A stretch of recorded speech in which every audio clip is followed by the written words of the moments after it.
மேஷராசி அன்பர்களுக்கு வணக்கம். மேஷராசி காலபுருஷனுக்கு முதல் ராசி. இந்த மேஷராசிக்கு சனி வக்ரம் பெறுவதால் ஏற்படக்கூடிய பலன் 138 நாள் எப்படி இருக்க போகுது? ஜூலை 13லிருந்து நவம்பர் 28ஆம் தேதி வரைக்கும் வக்ரம் அடைகிறார் சனி பகவான். அப்போது மேஷராசிக்கு 10க்கும் 11க்கும் உடையவர் 12ஆம் இடத்தில் வக்ரம் அடைவது என்பது மாபெரும் சிறப்பு. அப்போது 12ங்கிறது மறைவு ஸ்தானம். அப்போ மறைவு ஸ்தானத்தில் ஒரு கிரகம் வக்ரம் அடையுதுன்னு சொன்னால் அப்போ மைனஸ் இன்ட்டு மைனஸ் ப்ளஸ் பாசிட்டிவாக மாறும். அப்போது தொட்டதெல்லாம் தொடங்கும். இது நாள் வரைக்கும் உங்களுக்கு நடைபெறாமல் இருந்த விஷயங்கள் கைகூடி வரக்கூடிய காலகட்டம். தொழில் ரீதியாக உத்தியோக ரீதியாக நீங்கள் ரொம்ப சாதிக்க போகிறீங்க, சரித்திரம் படைக்க போகிறீங்க அப்படின்னு சொல்லலாம்.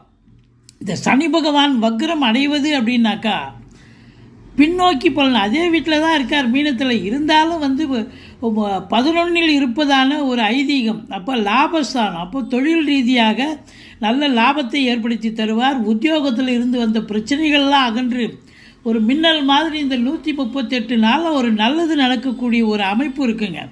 அற்புதமாக இருக்க போதுங்க. இந்த குரு பகவான் வேறு 10ஆம் இடத்தை பார்க்குறாரு, அதாவது உங்களுக்கு 11ஆம் இடத்தை பார்க்குறார். அப்போது லாபம் அதிகரிக்கக்கூடிய ஒரு நிலை. அங்கே ராகு இருக்கார். அப்போது இந்த மேஷ ராசி அன்பர்களுக்கு தடையாக இருந்தவர் சனி பகவான். அவர் இப்போ வக்ரகதியில் இருக்கிறதால அவரும் பாசிட்டிவாக மாறிட்டார். அப்போ எல்லா கிரகங்களும் உங்களுக்கு பாசிட்டிவாக இருக்கிறதால இந்த 138 நாளும் சனி வக்ரம் பெறுவதால் நிச்சயமாக தொழிலில் முன்னேற்றம், உத்தியோகத்தில் ஒரு நல்ல மாறுதல்கள், எந்த பிரச்சனையும் இருக்காது. அதே நேரத்தில் குடும்பத்தில் அமைதி, நிம்மதி, சந்தோஷம், குதூகலம் ஏற்படும். நல்ல பண வரவு, பொருள் வரவு நிச்சயமாக இருக்குங்க. தொழில் நம்பி தொழிலை நீங்கள் கடனை உடனே வாங்கி தொழிலில் போடுங்க, தொழில் விருத்தி அடையும்.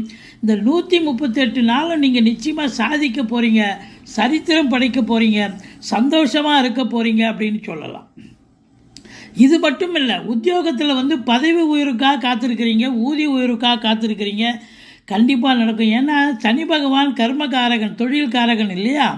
அப்போது உங்களுக்கு தொழிலில் விருத்தி, உத்தியோகத்தில் மாறுதல் கிடைத்தாலும் அது நல்ல மாறுதலாக அமையப்போகிறது என்று சொன்னால் மிகையாகாது. மொத்தத்தில் உங்களுக்கு எதிரிகளால் தொல்லைகள் கூட இருக்காது. இனி உங்களுக்கு இந்த 138 நாளும் சூப்பராக ரன் பண்ணுவீங்க, அருமையாக இருக்கும். இது நாள் வரைக்கும் இருந்து வந்த பிரச்சனைகள்லாம் திருத்துப்புன்னு மாறி அட்மாஸ்பியரே மாறுங்க. சூப்பரான ஒரு சூழலில் நிச்சயமாக இருக்க போகிறீங்க, சந்தோஷமாக இருக்க போகிறீங்க. இந்த மேஷராசி அன்பர்களுக்கு சனி வக்ரம் பெறுவது சிறப்பு. அது சிறப்புன்னு சொல்கிறத விட உங்களுக்கு அற்புதமான பலன்களை